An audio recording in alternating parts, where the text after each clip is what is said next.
আসসালামু আলাইকুম। আজকে ট্রান্সজেন্ডার এর ওপর একটু আলোচনা করতে চাই যে সমাজে কিছু বুদ্ধিজীবী বা পশ্চিমা বিশ্ব থেকে আমদানিকৃত একটি আহ, শব্দ বা একটি ব্যবস্থা যা ট্রান্সজেন্ডার নামে পরিচিতি লাভ করেছে।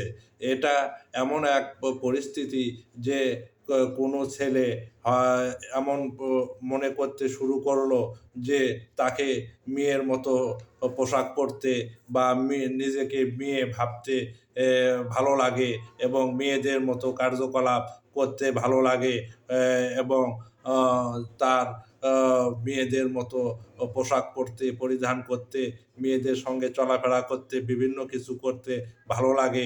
অতএব সে মেয়ের মতো আচরণ করতে শুরু করে এবং অবশেষে আরেকটা ছেলেকে বিবাহ বন্ধনে বিবাহ করার ইচ্ছা পোষণ করে, এবং শেষে হয়তো বিবাহ করেই ফেলে।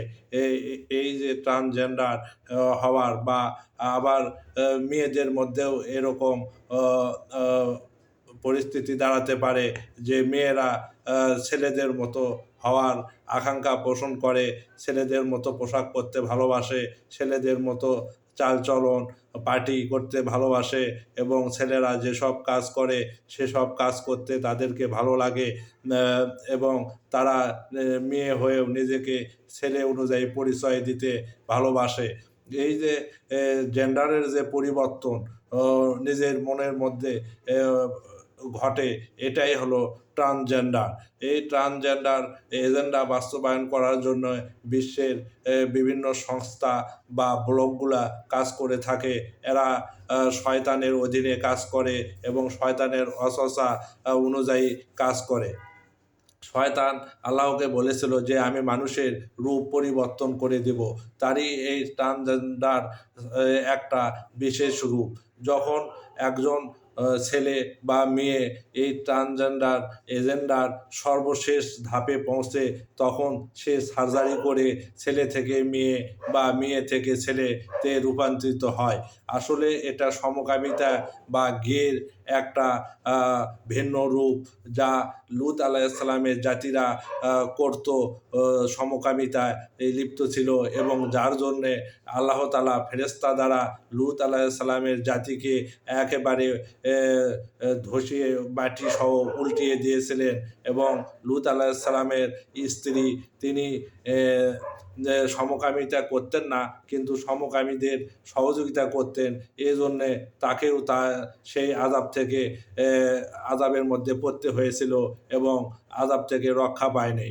তাই আমাদের সমাজে যেন এটা ছড়িয়ে না পড়ে, সেজন্য আমাদেরকে চেষ্টা করতে হবে এবং আমাদের ছেলে মেয়েদেরকে বোঝাতে হবে যে এটা একটা ভ্রষ্ট এবং শয়তানি আকিদা এবং দাজ্জালি সভ্যতার একটা চাল, যাতে কেউ এরকম পরিস্থিতিতে শিকার না হয়।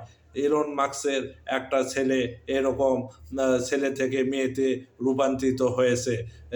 তে ইলন মাস্কের কত বড় কষ্ট সেটা ইলন মাস্কই বুঝতে পারছে। যেদিন আমাদের ছেলেরা বা আমাদের মেয়েরা অপোজিট লিঙ্গ ধারণ করতে আমাদের কাছে দাবি জানাবে, সেদিন আমাদের খুব খারাপ লাগবে। তাই আমরা যেন এই ব্যাপারে সচেতন হই এবং ছেলে মেয়েদেরকে সচেতন করায়, যাতে তারা ট্রান্সজেন্ডার বিষয়টার ওপর জানাশোনা করে এবং সেদিকে পদক্ষেপ না নেয়।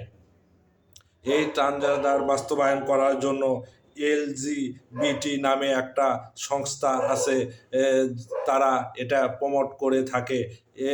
এলতে লিসবিয়ান, বিতে গে, জিতে গে, বিতে বাইসেক্সুয়াল এবং টিতে ট্রান্সজেন্ডার।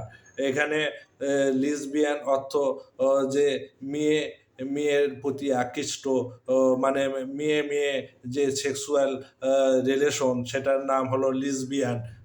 আর গে মানে ছেলে ছেলে সমকামী, মানে ছেলে ছেলে সেক্স করে, তারা হলো গে। আর বাইসেক্সুয়াল মানে তারা ছেলের সাথেও করে, মেয়ের সাথেও করে, আবার মেয়ে মেয়েও সঙ্গম করে, আবার ছেলে ছেলেও সঙ্গম করে, আবার ছেলে মেয়েও উভয় সঙ্গম করে। এটা হলো বাইসেক্সুয়াল। আর ট্রান্সজেন্ডার মানে সে যদি পুরুষ থাকে, সার্জারির মাধ্যমে সে তার লিঙ্গ পরিবর্তন করে মেয়েতে রূপান্তরিত হয়, এবং সে যদি পুরুষ মহিলা থাকে তাহলে সে সার্জারির মাধ্যমে পুরুষে রূপান্তরিত হয়। এটা সমাজের একটি বড় আহ, আহ, খারাপ দিক, এবং সমাজে এটা সরিয়ে দেওয়ার জন্য কিছু বুদ্ধিজীবী কাজ করে যাচ্ছে, এবং কিছু সামাজিক যোগাযোগ মাধ্যমে এগুলার অনেক ব্লগ রয়েছে। আমাদের সপ্তম শ্রেণীর পুরাতন ভাষণ বইয়েতেও এটা লিপিবদ্ধ করা হয়েছে। শরীফ থেকে শরীফা যে গল্প আর কি, সেটাই আমাদের সমাজে যে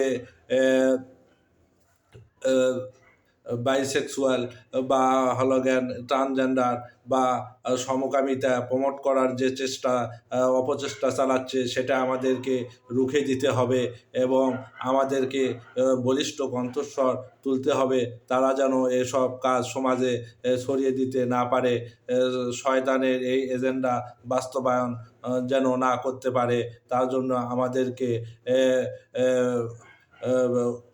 কঠোর ভূমিকা পালন করতে হবে। যে LGBT একটি সংস্থা, যার আইকন বা যার ফ্ল্যাগ বা যার ফ্ল্যাগ বা যার চিহ্ন, তারা রংধনুকে বেছে নিয়েছে। রংধনু তাদের প্রতীক আর কি। এই জন্য আমাদের কে সচেতন হতে হবে, যাতে আমাদের সন্তানরা এই লিসবিয়ান সংস্থার সাথে বা এদের এজেন্ডা বাস্তবায়নের কাজে জড়িত না হয়।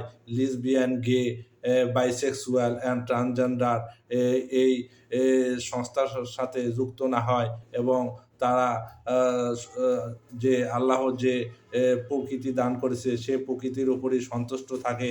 তারা যেন অপোজিট লিঙ্গর দিকে আকৃষ্ট না হয়, এই আশা ব্যক্ত করে আল্লাহ আমাদেরকে হেফাজত করুন শয়তান এবং দাজ্জালের হাত থেকে। আজকে পর্যন্ত। আল্লাহ হাফেজ।